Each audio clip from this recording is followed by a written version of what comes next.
மனத்தில் உனத்தை வளர்த்தேன்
அன்னைக்கு வெள்ளி என்ற புனித பாத்திரத்தை ஏற்று நிற்கும் அடியினுடைய வணக்கங்கள் கொள்ள வடதிசையில் தலைகமலை தென் திசையில் பரங்குன்றம் தென்பழனி மேற்கெல்லை இடைப்பட்ட திசையெல்லாம் எளிதாக நீர்ந்தும் என் இதயத்தில் எப்போதும் நீங்காமல் இருந்து என்னையும் என் நாட்டு மக்களையும் எல்லோரும் எல்லா நலன்களும் பெற நீதான் அருள் புரிய வேண்டும். முருகா கந்தா கடம்பா கதிர்பேலா கார்த்திகேயா சண்முகா சரவணா சடாட்சிரா ஆறுமுகா குகா குமரா செந்தில் முருகா செந்தில் முடிவிலா காங்கேயா சுவாமிநாத தண்டாயுதபாணி படையப்பா என்றெல்லாம் போற்றக்கூடிய அந்த 6 படிகளுக்கும் அதிபதியாக விளங்கக்கூடிய அந்த 6 படையப்பாவை எப்படியெல்லாம் போற்ற வேண்டும்.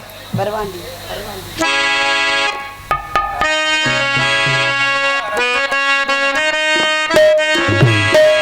வருவாண்டி தருவாண்டி மலையாண்டி வருவாண்டி தருவாண்டி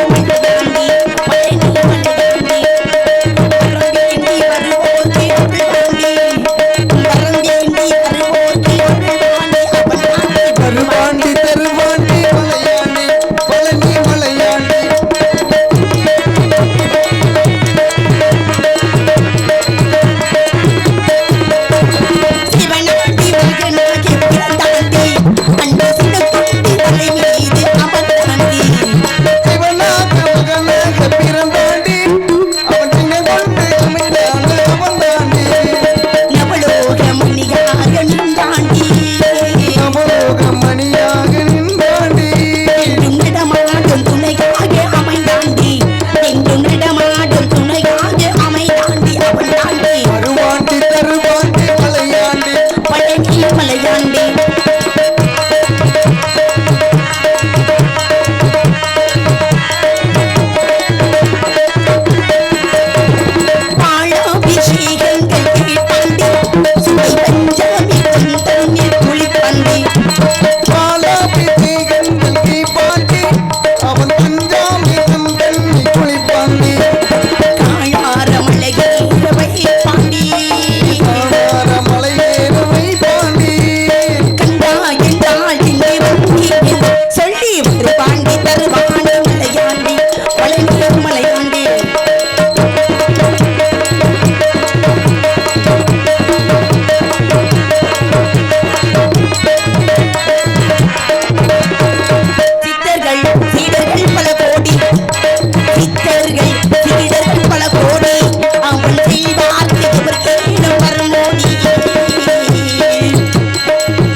வருமோடி சித்தர்கள் சிறுகள் பல கோடி அவன் செய்வார் எவர் கேட்டு வருமோடி பக்தர்கள் தினந்தோறும் பல கோடி திருப்புகழ் பாடி வருவார்கள் கொண்டாடி திருப்புகழ் பாடி வருவார்கள் கொண்டாடி வருவாண்டி வருவாண்டி மலையாண்டி பழனி மலையாண்டி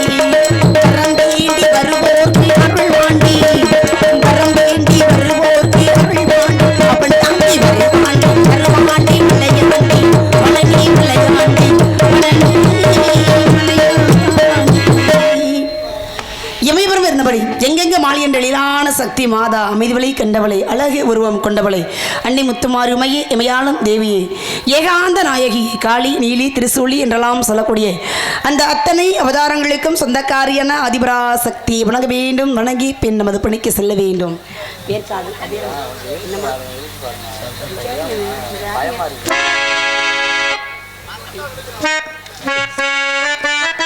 வேற்காடு வாழ்ந்திருக்கும் ஆதிபரா சக்தியவள் வேல்முருகன் நன்னையவள் வேண்டும் வரம் தந்திடுவாள். வேற்காடு வாழ்ந்திருக்கும் ஆதிபரா சக்தியவள் வேல்முருகன் நன்னையவள் வேண்டும் வரம் தந்திடுவாள். பார்க்கடலால் அவள் தருணை பெருகிறது பெய்திடுவாள். பார்க்கடலால் அவள் தருணை பெருகிறது செய்திடுவாள். பக்தர்களை கண்ணிமை போல் எப்போதும் காத்திடுவாள். பக்தர்களை கண்ணிமை போல் எப்போதும் காத்திடுவாள். வேற்காடு வாழ்ந்திருக்கும் ஆதிபரா சக்தியவள் வேல்முருகன் நன்னையவள் வேண்டும் வரம் தந்திடுவாள்.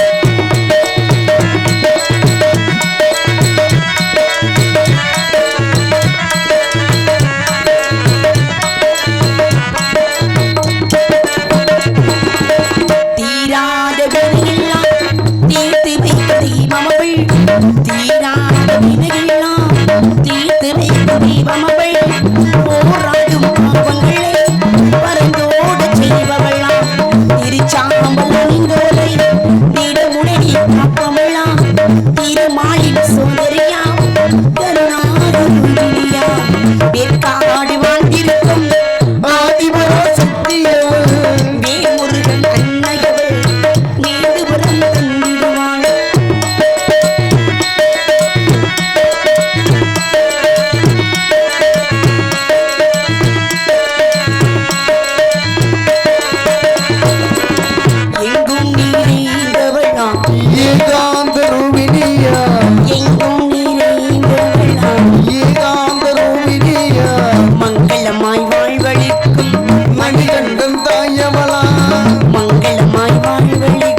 பாலை என்று சொல்லக்கூடிய ஐவகை இல்லங்களில் குறிஞ்சி நிலத்திற்கு தலைவனுமான எனது தந்தையுமான நம்பிராஜனுக்கும் நங்கை மோகினிக்கும் வளர்ப்பு மகளாக வளர்ந்து கொண்டிருக்கும் இந்த வள்ளியாகிய நான் 5 வயதிலிருந்து அறியா பருவத்திலிருந்து அந்த முருகபெருமானுக்காக எப்படியெல்லாம் காத்துக் கொண்டிருக்கிறேன் தெரியுமா? எப்பொழுது வருவார், எப்பொழுது என் கரங்களை பிடிப்பார், எப்பொழுது எனக்கு மாலையிடுவார் என்று ஓர் நாட்களும் ஒவ்வொரு யுகமாக கழித்துக் கொண்டிருக்கும் இந்த வள்ளியாகி என்னை எப்பொழுது ஆட்கொள்ளப் போகிறாய் முருகா முருகா முருகா முருகா. இந்த உலகத்தில் பிறந்தே அவருக்காக தான், இங்கு வந்திருக்கிறதும் கூட அவருக்காக தான் என்று ஒரு அணுகு கூட அசையாது. எந்த குழந்தையாவது பிறக்கும் பொழுது பேசுமா? ஆனால் அந்த வழியாகப்பட்டவளை பிறக்கும் பொழுதே குகா குகா என்றவருடைய நாமங்களை சொல்லிக்கொண்டே பிறந்தவள். என்றைக்கு அவருடைய நாமங்களை சொல்லிக்கொண்டே பிறந்தனோ அன்றையிலிருந்து வேறு எந்த ஒரு நாமங்களையுமே நான் உச்சரிப்பதே கிடையாது. நான் பேசுவதெல்லாம் அவரை பற்றி, நான் பாடுவதெல்லாம் அவருக்காக. என் சிந்தையில் இருக்கும் சிந்தனைகள் அத்தனையுமே முருகா முருகா முருகா என்று மட்டுமே ஒழித்துக் கொண்டிருக்கும் அப்பேற்பட்ட முருகனுக்காக நான் விடக்கூடிய தூதாகப்பட்டது எப்பேற்பட்ட தூதாக இருக்க வேண்டும். அத்தாடி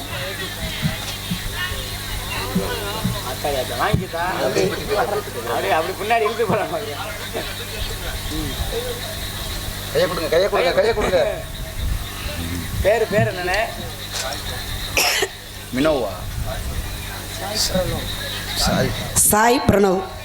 அன்பு கொடுத்து எனக்கு அன்பு கொடுத்து பெருமை சேர்த்த அன்பு சின்ன குழந்தை பற்றிகளா இவ்வளோ அழகாக நடந்து வருது. சாய் பிரணவ் அன்பு செல்வத்துக்கு என் சார்பாகம், நான் சார்ந்திருக்கக்கூடிய கலை குடும்பத்தாரின் சார்பாகம் நன்றி நன்றி நன்றி கிடந்த வணக்கம். தெய்வமே குழந்தையும் தெய்வமும் ஒன்று. குழந்தை எந்த மேடையிலும் இப்படி எனக்கு கொடுத்ததே கிடையாது, நான் பார்த்ததே கிடையாது. அழகாக வந்து ஒரு குழந்தை கொடுத்துருக்குன்னா அந்த தெய்வமே சதுரங்க நாயகி. ஏற்கனவே நாங்கள் வந்திருக்கோம், தாத்தா தான் மறுபடியும் இங்கே கூட்டிகிட்டு வந்திருக்கா. ஆமாம், அந்த குழந்தை ரூபமாக எனக்கு ஒரு அன்பளிப்பு, அன்பு பரிசு, அன்பு உள்ளங்களுக்கு நன்றி. மணியே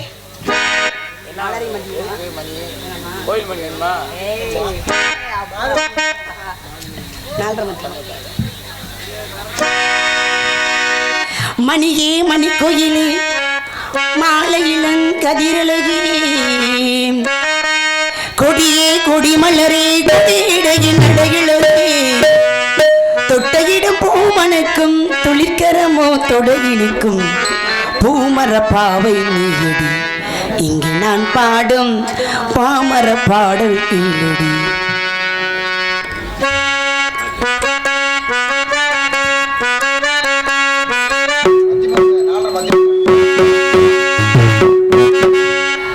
மணியே மணிக்குயிலே மாலையிலும் கதிரழகே கொடியே கொடிமலரே கொடியிடையில் அழகிழகே தொட்டையிடும் பூமனுக்கும் துளிக்கரமோ பூமர பாவை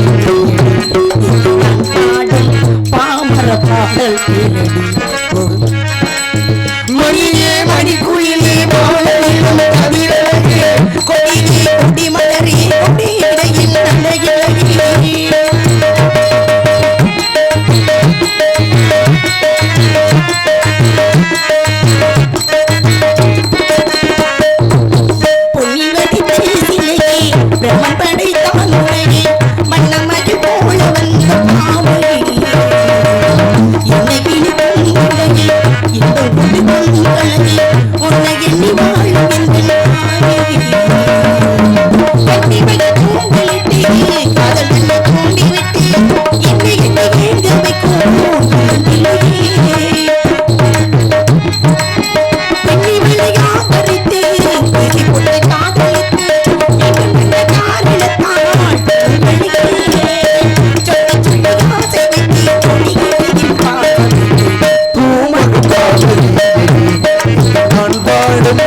பாடும்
வீட்டிலே சீரோடும் சிறப்போடும் என தந்தையும் 7 அண்ணன்களும் வளர்த்து வருகிறார்கள். இந்த நிலையில் எங்கள் அப்பாவுக்கு ஒரு சின்ன ஏக்கம்.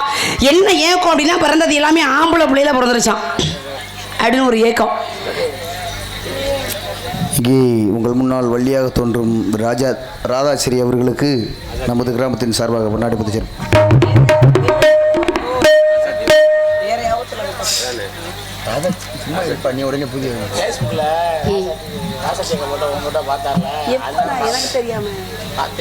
சரி சரி, எங்களெல்லாம் கௌரவப்படுத்த விதமாக எங்களுக்கெல்லாம் முன்னாடிகளை பொற்றி கௌரவப்படுத்திக் கொண்டிருக்கும் அன்புலங்களுக்கும் மற்றும் ஊர் கிராமத்தார்களுக்கும் என் சார்பாக நான் சார்ந்திருக்கக்கூடிய கலை குடும்பத்தாரின் சார்பாக நன்றி நன்றி நன்றி கிடந்த வணக்கம் வணக்கம் வணக்கம். பிறந்தது இல்லாமல் ஆம்பளை பிள்ளையா பிறந்துருச்சு அப்படின்னு எங்கள் அப்பாவுக்கு ஒரு சின்ன ஏக்கம் இல்லை, பெரிய ஏக்கம். பொம்பளை பிள்ளை இருந்தால் எல்லாருக்குமே இப்படி ஆசைப்பட்டாரு. எங்கள் அப்பாவுக்கு மட்டும் கிடையாது, உலகத்தில் இருக்கக்கூடிய எல்லோருக்கும் இருக்கக்கூடிய ஒரு இயல்பான ஒரு ஏக்கம் தான். ஒரு குடும்பத்தில் வரிசையாகவே ஆம்பளை பிள்ளையாவே பிறக்கும், அவங்களுக்கு ஆசை இருக்கும். பொம்பளை பிள்ளை இருந்தால் நல்லா இருக்குமே அப்படின்னு. வரிசையாக பொம்பளை பிள்ளையாவே பிறக்கும், அவங்களுக்கு ஆசை இருக்கு ஆம்பளை பிள்ளை இருந்தால் நல்லா இருக்குமே அப்படின்னு. இந்த மனசு எல்லாமே மனிதர்களாக இருக்கக்கூடிய நம்மளுக்கு மட்டும்தான் அந்த ஆசை எல்லாமே. இது இருந்தால் அது வேணும், அது இருந்தால் இது வேணும் அப்படின்னா மனசு நிலையற்றது. என்ன கொடுத்தாலும் மறுபடியும் போதும்னு சொல்லுவோமா? போதும் என்ற மனமே பொன் செய்யும். நம்ம எத்தனை பேருக்கு இந்த மனசு இருக்குது? இருக்கிறது போது இருக்கிறத வச்சு நம்ம பழகிக்குவோம் அப்படின்னு எத்தனை பேருக்கு இந்த மனசு இருக்குது? இருக்கவே முடியாது, என்ன சொன்னாலும் ஏற்றுக்கவும் முடியாது. ஆமாம், இந்த மனம் ஒரு குரங்குன்னு சொல்லுவாங்க. இந்த குரங்கு ஒரு இடத்துல இருக்காது, அங்கிட்ட இங்கிட்ட தாவிக்கிட்டே இருக்கும். அதே போல மனிதர்களுடைய மனதாகப்பட்டது நிலையற்றது. அதை ஒருநிலைப்படுத்தி வாழ்ந்தால் அந்த வாழ்க்கை சொர்க்கம். ஆனால் எத்தனை பேருக்கு தெரியும்? தெரியாது. அப்படின்னு பாருங்க, எங்க அப்பாவுக்கு ஒரு ஆசை, நாட்டுக்கு மன்னனாக இருந்தாலும் தகப்பன்ற முறையில் அவருக்கு ஒரு ஆசை. எல்லாமே இப்படி ஆம்பளை பிள்ளைல பிறந்துருச்சு.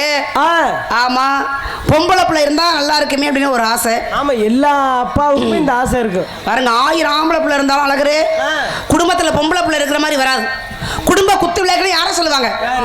பொம்பளை பிள்ளை தான் சொல்லுவாங்க, எங்களை தான் சொல்லுவாங்க. உங்களை யாராவது சொல்லுவாங்களா? அப்பா எதுக்கு தெரியுமா வருத்தப்பட்டாரு? பொம்பளை பிள்ளை இருக்குன்னு சொல்லி. பொம்பளை பிள்ளை இருந்தா வீடு கூட்டு, பாத்திரம் வளர்க்கு, துணி துவைக்கும், காய்கறி வெட்டு. ஒண்ணு பார்த்து இருந்துக்கணும். நான் தெரியாம தான் கேட்கிறேன். பொம்பளை பிள்ளை இருந்தாக்க என்ன துணி துவைக்க, பாத்திரம் கழுவ, வீடு குடிதுக்கு தான் பொம்பளை பிள்ளையா? யாரு சொன்னா? யாரு சொன்னா? இப்படி சொல்றாரு.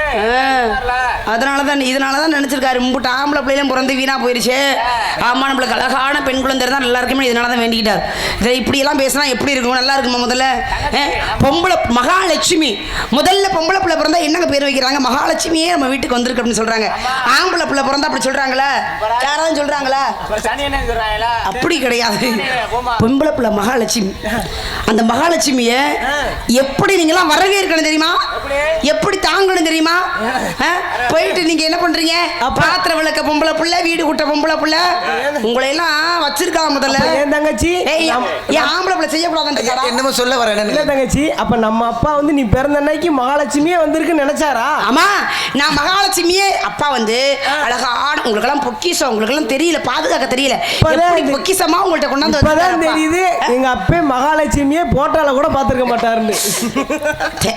அழகரே பார்த்து இருந்துக்கணும். ஆமா, நீ அப்பா இல்ல, அப்பா பார்த்ததுனாலதான் என்ன கொண்டாந்துருக்காரு.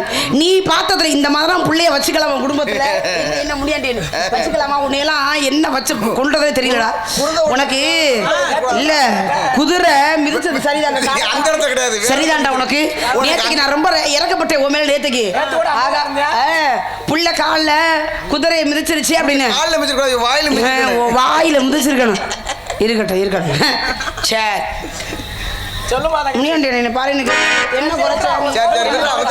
சொல்லுத்தா மகாலட்சுமி, சொல்லுத்தா கோபப்படாத மகாலட்சுமி, சொல்லுத்தா. ஆனா இப்பதான் நினைக்கிறேன் அழகரே, உனக்கெல்லாம் தங்கச்சியா நான் இருக்கிறதுக்கு பேசாம எங்க அப்பா அந்த காட்டுல அந்த வள்ளி குடையில பின்னிக்கிட்டு கிடந்தவங்க அங்கேயே நீ போட்டுட்டு வந்திருக்கலாம். ஆமா, அருமை தெரியாதவர்களுக்கெல்லாம் மகாலட்சுமின்ற வார்த்தை பிடிக்கல. நீ எங்க இருந்து வர? எங்க இருந்து வர? எங்க இருந்து வர? நீ ஏன் அரண்மனையில தானே வர்றேன்? அது வந்து கதைக்கு உள்ள, கதைக்கு அப்பா அப்படியா? கொல்லங்குடியில இருந்து வர்றேன், காளியாத்தா வாசல்ல இருந்து. இனிமேல் கொல்லங்குடி காளியாத்தா வாத்தா. தெரிஞ்சுக்கிட்டு எச்சரிக்கையா இருந்துக்க. எங்க இருந்து வர்றேன்? கொல்லங்குடியா? காசு வெட்டி போட்டுருக்கா பேசாம ஏற்கனவே பெட்டிக்காருக்கு வெட்டி போட்டிருக்கேன். கொல்லங்குடி கருப்பாயின்னு வச்சுக்கிருவோம். சாதாரண ஆத்தாவா? ஆமா அப்படியா சொல்லு. சரி இருந்தாலும் கூட சரி. ஆமா உங்களுக்கெல்லாம் இன்னும் கொஞ்சம் கூட பொறுப்பே இல்ல. உங்களுக்கு நம்பிலாம் பேச விரும்பல. அவனை எப்படி கொழு கொழுன்னு வளர்த்துருக்கான். கொழு கொழு வளர்த்து என்னடா புண்ணியா? கொழு கொழு வளர்த்தா போதுமா? நகை நட்டு போட்டிருக்கீங்க. நல்ல ஆடை நல்லா தான் இருக்கேன். இங்க இருக்க உட்காந்துருக்கேன். யாருனாச்சும் இவ்வளவு நகை போட்டிருக்காங்களா? தங்கமயில் ஜுவல்லரியே நீதான் வச்சிருக்க. இதெல்லாம் போட்டு எவ்வளவு கேவலப்படுத்த பாரு. சரி இருந்தாலும் அதே நேரத்துல எங்க அப்பா முருகன் நேர்த்திக்கடை வச்சுக்கிட்டாரு. நேர்த்திக்கடை வச்சுக்கிட்ட காரணத்துக்காக நான் வந்து கிடைச்சிட்டேன். ஆமா மகாலட்சுமி சொன்னா ஏத்துக்க மாட்டேங்கிறேன். மகாலட்சுமியாக அழகான ஒரு பெண் குழந்தையாக எங்க அப்பா கொண்டு வந்தாரு. அதன் காரணமாக அந்த முருகனுக்கு காட்டுல திணை வைத்து அறுவடை செய்து என்னுடைய கையாலை நான் படைக்க வேண்டும் என்பதற்காக நான் வந்திருக்கேன். இருந்தாலும் கூட அதே நேரத்தில் என்னுடைய மனசுல ஏகப்பட்ட ஆசைகள் இருக்கு. நேற்றைக்கு இன்றைக்கு வந்ததில் இந்த ஆசைகள் எல்லாமே இந்த உலகத்தில் நான் என்றைக்கு பிறந்தனோ அன்றைக்கே ஏற்பட்டுள்ள ஆசைகள் ஒன்றா இரண்டா சொல்லிக்கொண்டே போகலாம். ஆமா என் காதலை சொல்லலாமா?